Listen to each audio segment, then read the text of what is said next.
Task 2.4, Manage Data Lifecycles.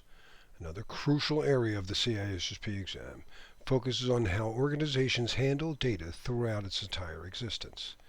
As we explore this topic, remember, if you feel that we didn't go deep enough into any concept, use the AI prompt at the end of this section.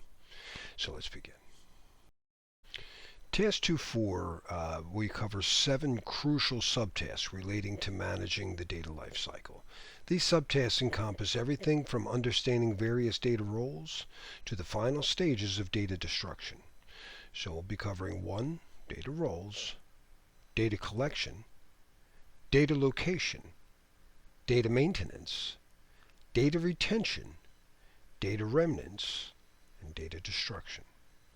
Each of these subtasks plays a vital role in ensuring the security, integrity, and proper management of data throughout its life cycle. As we progress through this section, you'll notice that many of the concepts overlap and interconnect. The repetition is intentional and beneficial. It'll reinforce the holistic nature of information security. Remember, the exam tests your ability to think like managers and understand these concepts, how they work together in real-world scenarios. If you need more information on any topic, don't forget to use that prompt at the end. Larry didn't go deep enough. Subtask 2.4.1, Data Roles. In the exam, understanding data roles is crucial for effective governance and management, and in real life. So let's break down some key roles you need to know. 1. Data owners. These are the individuals or entities responsible for overall management of data. They define access policies and ensure compliance with regulations. For example, a department head might be the data owner for their team's project data. 2. Data stewards. If needed in large organizations, they serve data owners, acting as their assistants. They ensure data is accurate, available, and secure throughout its life cycle. 3. Data custodians. Usually operations staff or anyone that had custody of the data. These individuals are responsible for the safe custody, transport, and storage of data. They implement security measures and maintain data integrity. Custodians can be internal or external cloud service providers. 4. Data controllers. In the context of privacy regulations, the subject owns their data, but a company can control it, and that organization are the entities that determine and the purpose and means of processing personal data. They ensure data processing aligns with regulatory requirements. 5. Data processors. These are typically third-party cloud providers, possibly individuals who process data on behalf of the data controller, and they must follow defined instructions and assure data protection. 6. Data users. These are the individuals who access and use data as part of their job responsibilities, and they must follow established policies and procedures. And lastly, data subjects. In the context of privacy, these are the individuals to whom the data pertains. They have rights over their personal data and often need to provide consent for data processing. Remember, for the exam, you need to understand how these roles interact and their responsibilities in maintaining data security and privacy. These roles aren't isolated. They form a collaborative system to ensure proper data management throughout its life cycle. In real-world scenarios, one person might fulfill multiple roles, or roles might be split among several individuals or teams. The key is understanding the responsibilities associated with each role and how they contribute to overall data security. Subtask 2.4.2, Data Collection. As we prepare for the exam, it's crucial to understand some key aspects of data collection. This subtask focuses on the initial gathering of data. This will set the stage for the entire data lifecycle. When you're collecting data, it's important to clearly define why you're collecting data. This ensures alignment with business objectives and regulatory requirements. Always ask, what is the specific purpose of this data? 2. Consent and transparency. A critical aspect that often appears in exams, and it's really important in real life when collecting your data, is you should have the consent to, no, I'm going to opt out. I don't want you to collect this data. 3. Data minimization. The principle of less is more applies here. The CISSP exam may test your understanding of limiting data collection to only what's necessary for a specific purpose. This helps reduce risk and comply with regulations like GDPR. And 4, secure collection methods. Expect questions about ensuring the security of data during the collection process. This includes protecting against unauthorized access and maintaining data integrity from the point of collection. Subtask 2.4.3, Data Location. In the exam, understanding data location is crucial, especially in your increasingly globalized cloud-based world. Let's break down some key points you need to know. 1. Geographical considerations. The exam may test you in your ability to identify and document where data is physically stored, processed, and transmitted. This isn't just about pinpointing a location on a map. It's about understanding the implications of those locations. 2. Compliance with regulations. A critical aspect of the exam is knowing how data locations impact compliance. You'll need to understand regulations like GDPR and CCPA, which affect where you can store and process data. For instance, GDPR has strict rules about transferring data outside the EU.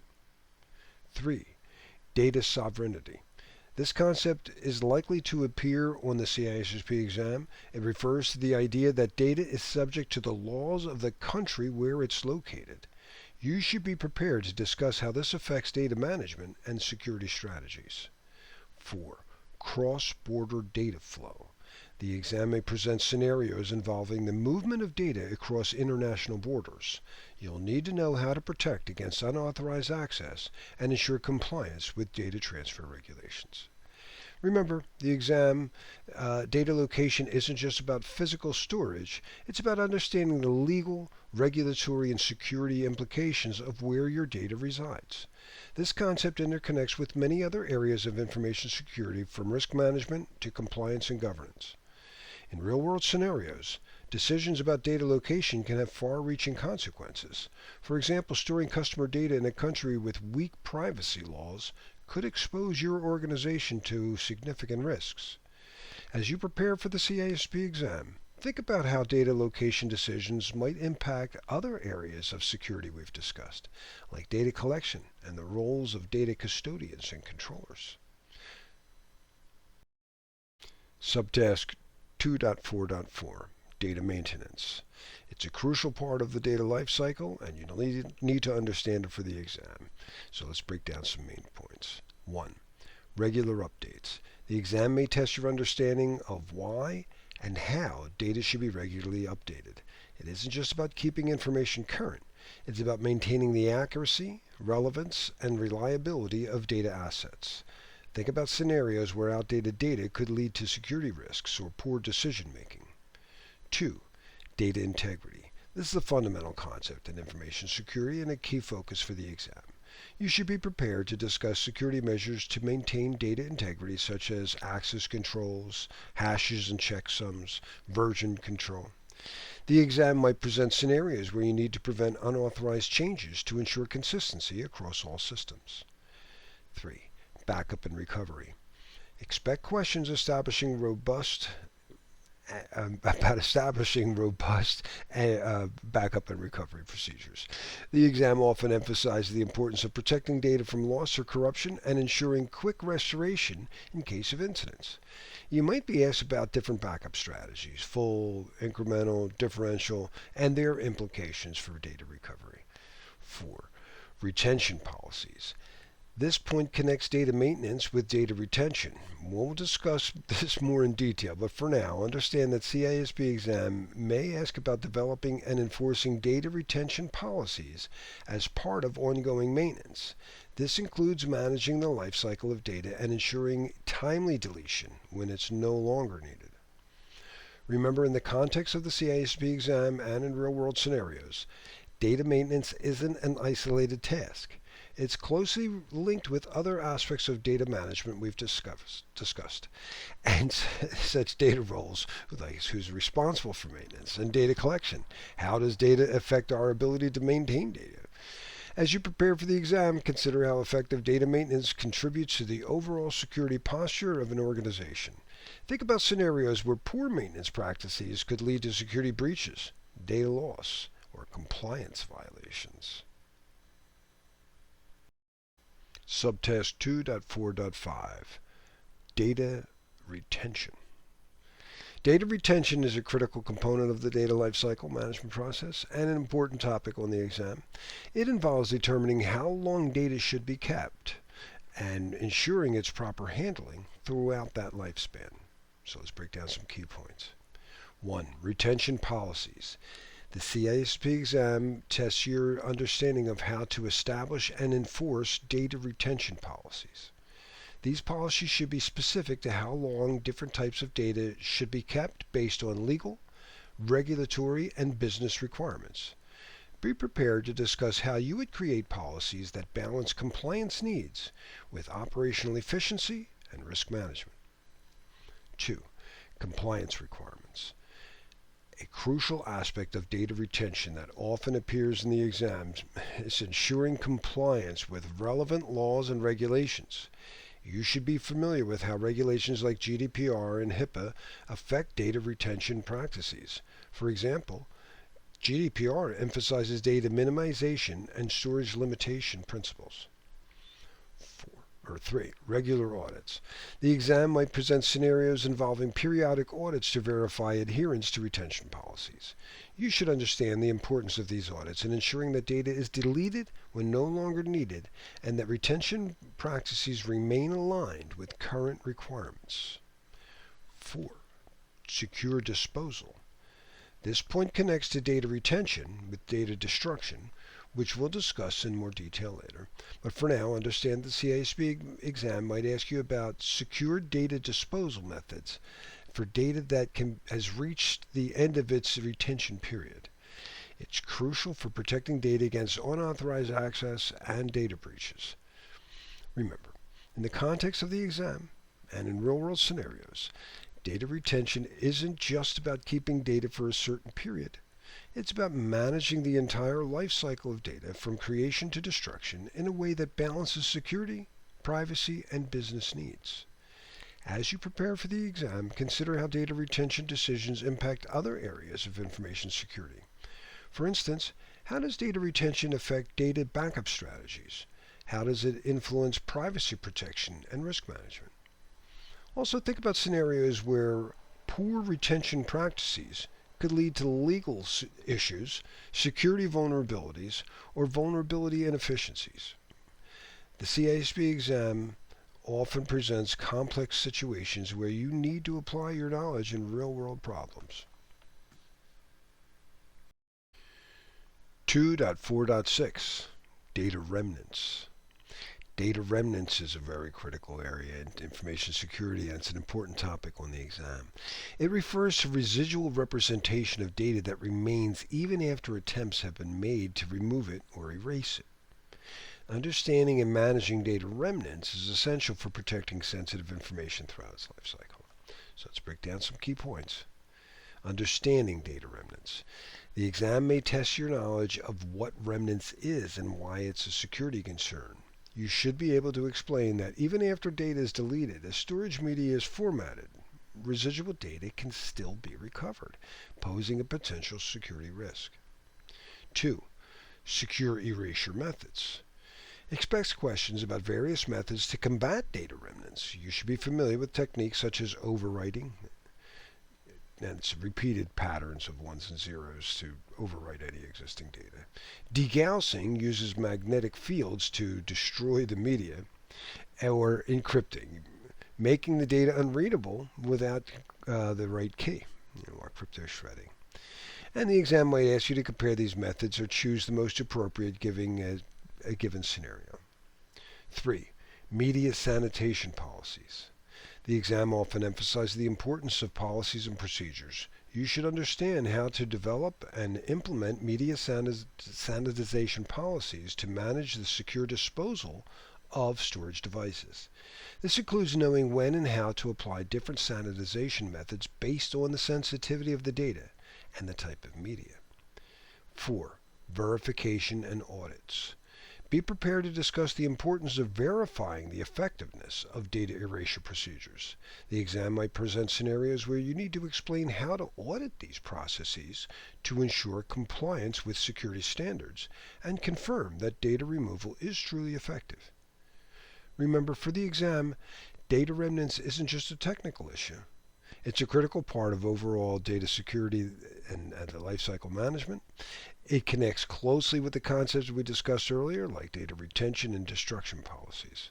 In real-world scenarios, failing to address data remnants can lead to serious security breaches. For example, if a company sells old computers without sanitizing the hard drives, sensitive data could fall into the wrong hands. As you prepare for the CISSP exam, think about how data remnants concerns might influence other security decisions, such as choosing between different types of storage media or implement a bring your own device policy. 2.4.7 Data Destruction. It's the final stage in the data lifecycle, and yes, it's a critical component for the CISSP exam. It involves permanent elimination of data to ensure it can't be recovered or accessed by unauthorized parties.